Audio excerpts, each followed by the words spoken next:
एक दिन वैशाली में विहार करते हुए भगवान ने भिक्षुओं से कहा, भिक्षुओं सावधान, मैं आज से 4 माह बाद परिनिवृत्त हो जाऊंगा। मेरी घड़ी करीब आ रही, मेरे विदा का क्षण निकट आ रहा। इसलिए जो करने योग्य हो करो, देर मत करो। ऐसी बात सुन भिक्षुओं में बड़ा भय उत्पन्न हो गया। स्वाभाविक, भिक्षु संघ महाविषाद में डूब गया। स्वाभाविक, जैसे अचानक अमावस हो गई। भिक्षु रोने लगे, छाती पीटने लगे। झुंड के झुंड भिक्षुओं के इकट्ठे होने लगे और सोचने लगे और रोने लगे और कहने लगे, अब क्या होगा, अब क्या करेंगे। लेकिन एक भिक्षु थे, तिस्स स्थविर उनका नाम था। वे न तो रोए और न किसी से कुछ बात ही करते देखे गए। उन्होंने सोचा, शास्ता 4 माह के बाद पर निवृत्त होंगे और मैं अभी तक अवीतराग हूं, तो शास्ता के रहते ही मुझे अर्हतत्व पा लेना चाहिए। और ऐसा सोच वे मौन हो गए। ध्यान में ही समझ शक्ति उन्हेलने लगे। उन्हें अचानक चुप हो गया देख भिक्षु उनसे पूछते, आवुस आपको क्या हो गया है? क्या भगवान के जाने की बात से इतना सदमा पहुंचा? क्या आपकी वाणी खो गई? आप रोते क्यों नहीं? आप बोलते क्यों नहीं? भिक्षु डरने भी लगे कि कहीं तिस्स स्थविर पागल तो नहीं हो गए। आघात ऐसा था कि पागल हो सकते थे। जिनके चरणों में सारा जीवन समर्पित किया हो, उनके जाने की घड़ी आ गई हो। जिनके सहारे अब तक जीवन की सारी आशाएं बांधी हो, उनके विदा का क्षण आ गया हो, तो स्वाभाविक था। लेकिन तिस्स जो चुप हुए सो चुप ही हुए, वो इसका भी जवाब ना देते, वो कुछ उत्तर ही ना देते। एकदम सन्नाटा हो गया। अंततः यह बात भगवान के पास पहुंची कि क्या हुआ है तिस्स स्थविर को। अचानक उन्होंने अपने को बिल्कुल बंद कर लिया, जैसे कछुआ समेट लेता अपने को और अपने भीतर हो जाता। ऐसा अपने को अपने भीतर समेट लिया है, यह कहीं कोई पागलपन का लक्षण तो नहीं। आघात कहीं इतना तो गहन नहीं पड़ा कि उनकी स्मृति खो गई है, वाणी खो गई है। भगवान ने तिस्स स्थविर को बुलाकर पूछा, तो तिस्स ने सब बात बताई, अपना हृदय कहा और कहा कि आपसे आशीर्वाद मांगता हूं कि मेरा संकल्प पूरा हो। आपके जाने के पहले तिस्स स्थविर विदा हो जाना चाहिए।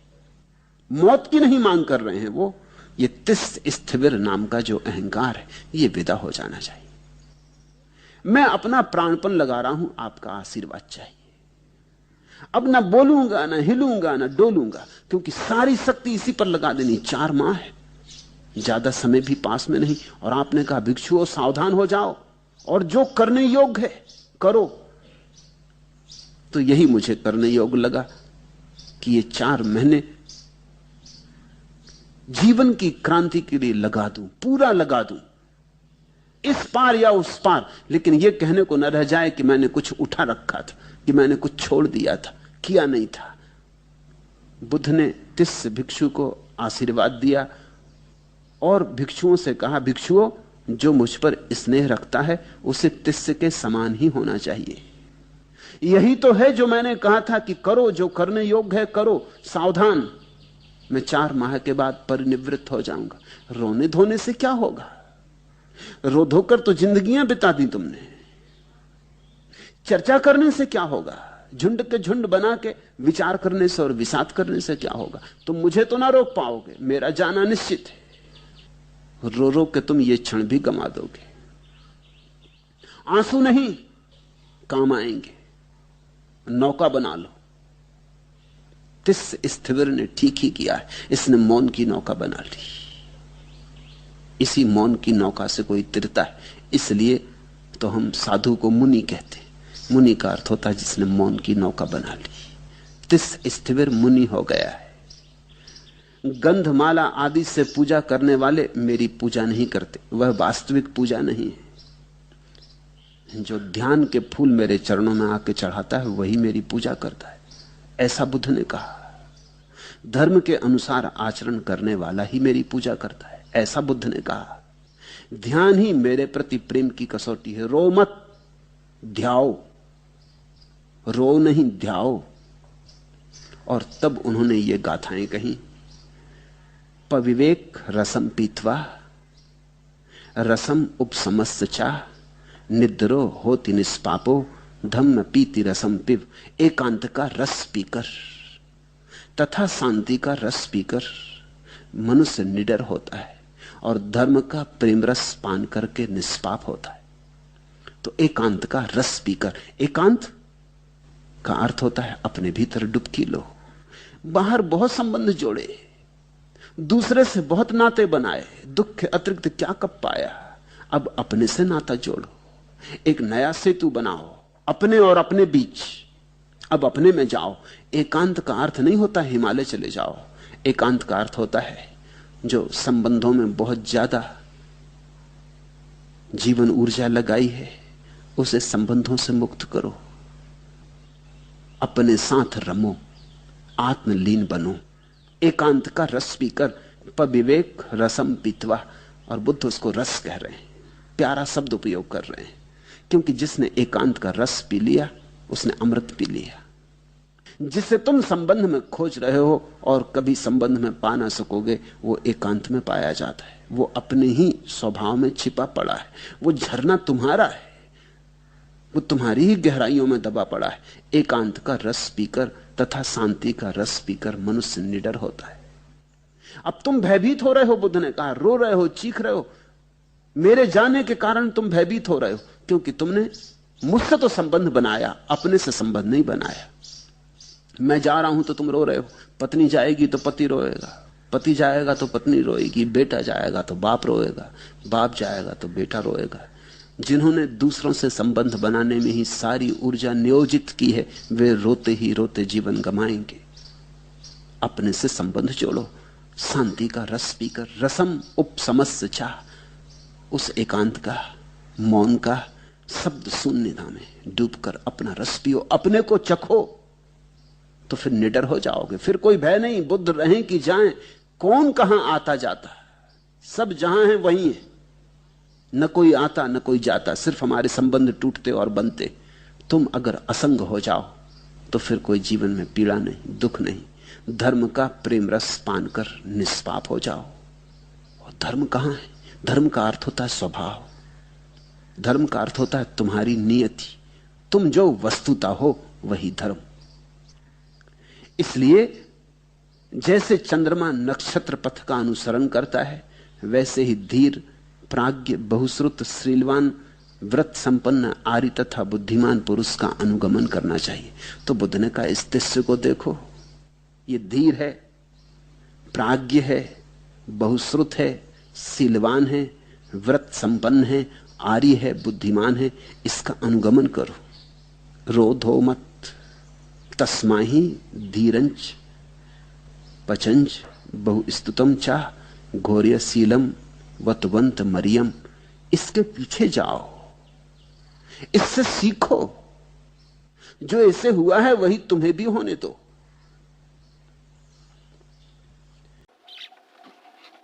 नाभि के केंद्र पर सर्वाधिक ध्यान देना आवश्यक है। मस्तिष्क के केंद्र से ध्यान को धीरे धीरे हटाना जरूरी है।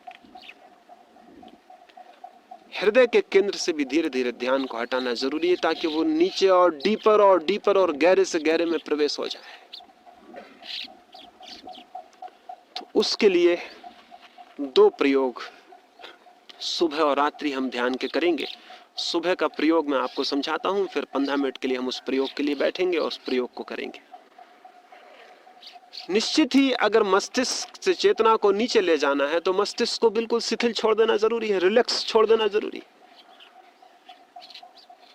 हम मस्तिष्क को खींचे रहते हैं पूरे वक्त, ख्याल ही भूल गया कि हम खींचे हुए चले जा रहे हैं।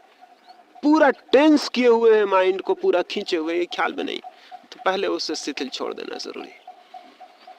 तो अभी हम जब ध्यान के लिए बैठेंगे तो उसमें 3 बातें हैं। पहली बात, पूरे मस्तिष्क को बिल्कुल ऐसे शिथिल छोड़ देना है, इतना शांत और ढीला छोड़ देना है जैसे आप कुछ भी नहीं कर रहे हैं। लेकिन आपको कैसे समझ में आएगा कि आपने शिथिल छोड़ दिया?